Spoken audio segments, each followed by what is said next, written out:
ফরেক্স মার্কেটে কোনো কারেন্সি পেয়ারে এই মুহূর্তে ট্রেড করার সুযোগ আছে কিনা দেখতেছি। অ্যানালাইসিস করছি H4 টাইম ফ্রেমে USD CAD কারেন্সি পেয়ারে। সম্ভবত এখানে একটি রেজিস্ট্যান্স জোন ছিল। এই রেজিস্ট্যান্স জোনে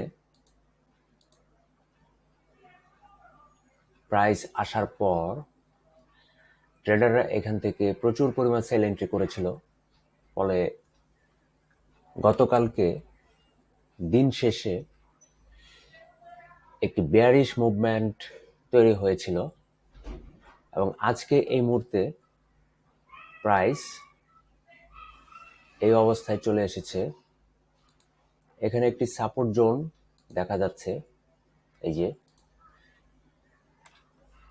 যদি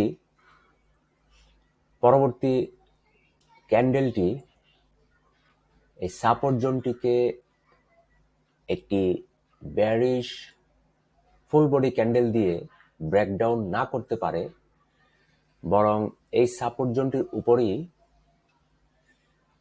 রানিং ক্যান্ডেল বা পরবর্তী ক্যান্ডেল দিয়ে যদি টেস্ট করে, রিজেক্ট করে, পিনবার তৈরি করে এবং সাপোর্ট জোনটির উপরেই ক্যান্ডেলটি ক্লোজ হয়, তাহলে পরবর্তী মুভমেন্ট আশা করব বুলিশ হওয়ার সম্ভাবনা থাকবে। অর্থাৎ যদি বর্তমান সাপোর্ট জোনটিতে প্রাইস পরিষ্কারভাবে ব্রেকডাউন না করতে পারে, তাহলে ট্রেডাররা এখান থেকে বাই এন্ট্রি শুরু করবে। ফলে একযোগে যখন বাই এন্ট্রি শুরু হবে, তখন স্বাভাবিকভাবেই নতুন একটি বুলিশ মুভমেন্ট তৈরি হওয়ার সম্ভাবনা থাকবে। যদি বুলিশ মুভমেন্ট শুরু হয়, তাহলে অবশ্যই প্রাইস এই সাপোর্ট জোন থেকে পূর্বের রেজিস্ট্যান্স জোনে পুনরায় ফিরে আসার সম্ভাবনা থাকবে।